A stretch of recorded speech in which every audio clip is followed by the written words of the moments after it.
the reason why people are broke or people lack the money they should is because they don't know how to operate money. They don't know how to spend money. They don't know how to invest money. They don't know how to save money. They don't know how to lend money. Okay. So those are 4 important things. In investing? Just money principles. Learning how to save, learning how to spend, right? So I always say that if you have more money under your bed or in your closet than you have in your bank account or in your investment account, you don't know how to spend money, right? So one is learning how to spend, learning how to save, learning how to invest, learning how to borrow, right? So those are 4 important things just in money lessons, money principles, right? So if you don't invest your money, then you're now saying that the only way that I can grow my money is based on what I can physically do. Right, time for money. Right, time for money, which is never an even exchange because you can't work 24 hours a day, but your money can. Like you need a break, you need rest, you need lunch, but your money doesn't. So the most powerful one is just not investing at all, right? The next one is spending money that we don't have. I read a stat that said most people spend $1.04 for every $1 that they make. So now we're spending more money than we actually have. At that point, you can never catch up. So I remember when I used to work my job, when I was working, right? I remember when I would get overtime.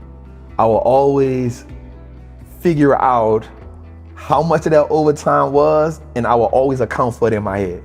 So most people do that. If they get overtime, they've already spent that money before it hits the paycheck. They already know what they're gonna spend it on. So spending money we don't have, and then most importantly is just buying things we don't need, right? Most people don't have the financial fortitude to be strong enough to say, you know what, I don't need this, right? Most people impulse buy, right? So impulse buying, after that, gratification is gone. After that, you release those endorphins. Now it's like, damn, I really didn't need that. But it's too late because you've already bought it. The wealthy people already know how to build wealth. They're gonna keep on compounding their wealth. They're gonna keep on making sure they make the right investments. They're gonna keep on making sure they build businesses. They're gonna keep on making sure that they're ahead of this curve. Okay, the economy is gonna crash. Guess who's gonna win more money than all in a recession? The wealthy people. Why? Because poor people are panicking right now. We talked about inflation going up. Well, guess the average person in America spends more money on transportation, bills, and food. No matter who you are, those are the big 3, right? Well, if you're poor, then now, because inflation is so high, that instead of eating up 50% of your paycheck, now it's eat up 75% of your paycheck, right? But if you're already in the upper echelon, you was gonna do that anyway, it didn't matter. Because you still have investments, you still know how to maneuver in this type of market. So why waste time, to me, why waste time on saying, yo, how do we close the wealth gap? No, that's not my fight.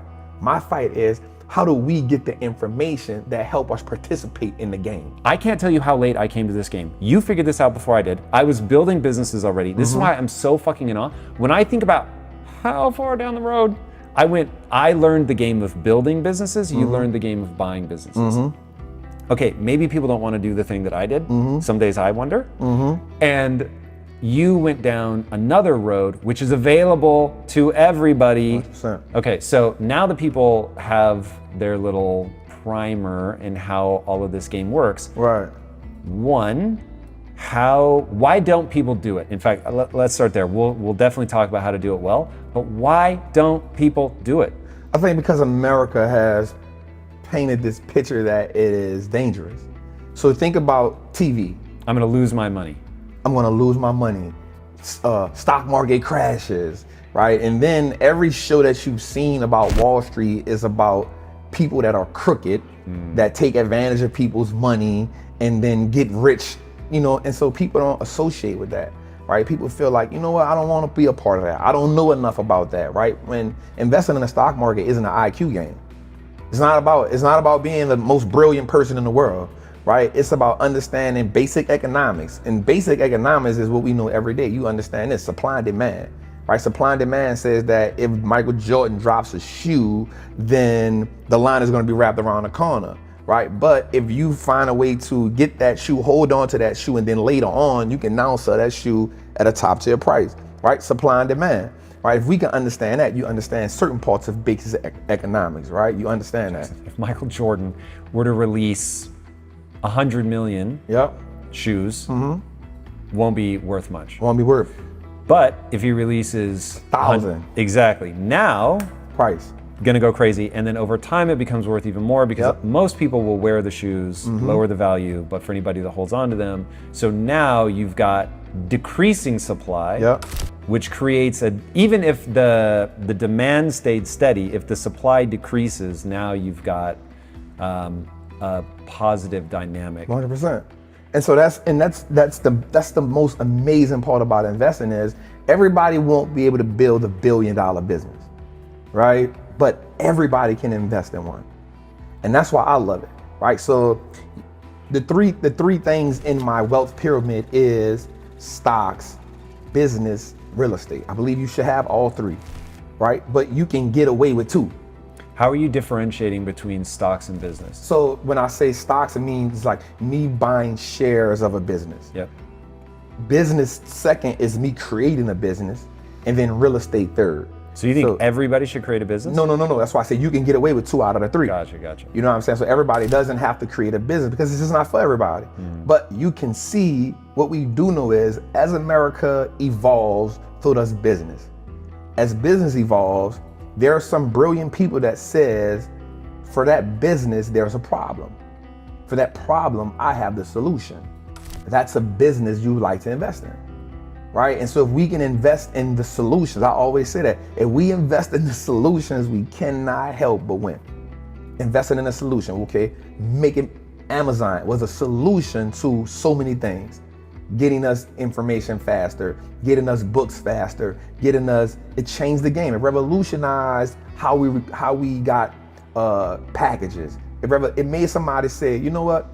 I could go to the store today, but I'm willing to wait one day to get this package. Can I just say for the young people in the crowd who grew up with Amazon, Yeah. there was a time you'd have to wait 4 to Come 6 on. weeks to get something in the mail. Exactly. That's insane. It's You can order revolutionized. something in the morning and get it in the afternoon. And some places you Crazy. get it the same day. And so when we think about revolutionizing the game, evolving, that's what I love about investing, right? Think about Tesla, and I'm not advocating for anyone to invest in these businesses, but I'm just showing how the world has evolved. And you can build your wealth, for me, 100% if you're bold enough to bet on the future. If you're bold enough to bet on the future and be patient enough to let it take place, you will win, and you will win big. That's without a doubt. So we see the evolution of Tesla, and we see what's going on with this business. Even if you don't agree with everything that Elon does, you say, okay, well, Rolls-Royce just dropped its first EV car for $400,000, right? They're saying they're going to be all electric by 2030. General Motors saying they're going to be all electric by 2032. Ford has dropped electric cars now. What is that telling us right now? The landscape of vehicles is changing, right? So what do I say? Okay, I want to be a part of this evolution. I want to be a part of not only the electric car revolution, but the charging stations, the batteries, right? These are the components, the supply chain that makes this whole sector possible. And so for me, that's betting on the future. And if we can understand, if we can truly grasp that your money is not doing you no justice in the bank. It's not, especially now, right? It's not doing you no justice in the bank. Why not? Well, because the more they print money, the more your money loses value, right? The more inflation goes up, the more your money loses value. So $100 spent in 2019, that same $100 now takes $109, right? So your money is lost. You need that to buy much the same to buy thing. the same thing, right? So if you bought this mug for $100 in 2019, I'm gonna slap you in the mouth if that's what you did. But yeah. it now costs you $109, right? You need that much more money. So we understand that one lie we've been told is sitting our money in a bank. So that's probably should have added that to the equation earlier, right? Putting our money in a bank, thinking that the bank is the safest place to have our money, right? That's probably the most dangerous place because I always say a dollar that's not moving is a dollar that's losing, right? So sitting our money in a bank is not the place to be, right? So what would be How do you make your money move? How you make your money move? By making great investments or just investing. So I'll give you an example. For me personally, I literally don't have but like $12,000 sitting in the bank. All of my money is in the market. 90% of it is in the market. So I use what's called the VOO, which is the Vanguard Index Fund for the S&P 500. I use that as my savings account. So every month or every week, I'm putting money in that. Well, Trap, what happens when the market is going down? Well, my money wasn't making no money in the savings account anyway, Right. so I'm putting it in there, right? And then what happens when the market rebounds? Because we won't be here forever. We won't be here forever. What happens when the market rebounds?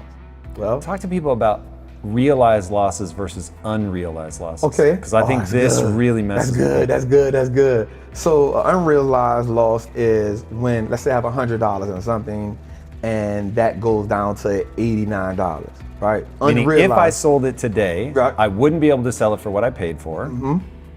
But It's I there. don't have to sell it. It's okay. So you buy something at $100, it goes down to $80.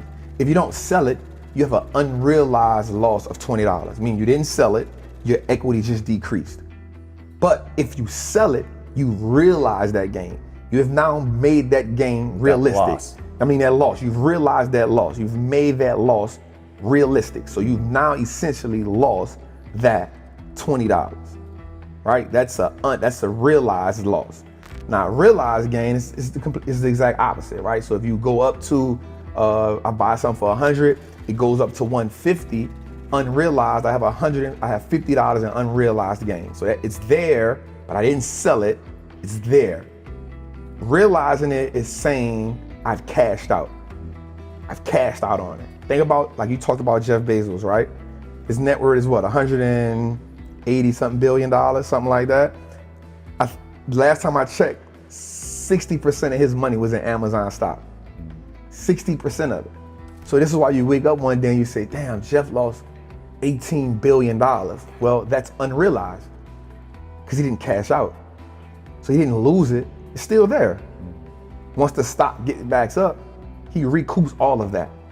And so that's the dope part about the market. Yes, it fluctuates. Yes, it goes ups and downs, but that's also the most scariest part about the market, because people who come from lower income, working class environments, the worst thing that can come to their mind is losing money that I bust my butt for. That's what makes the market so scary for them, and that confusion keeps them out of the market.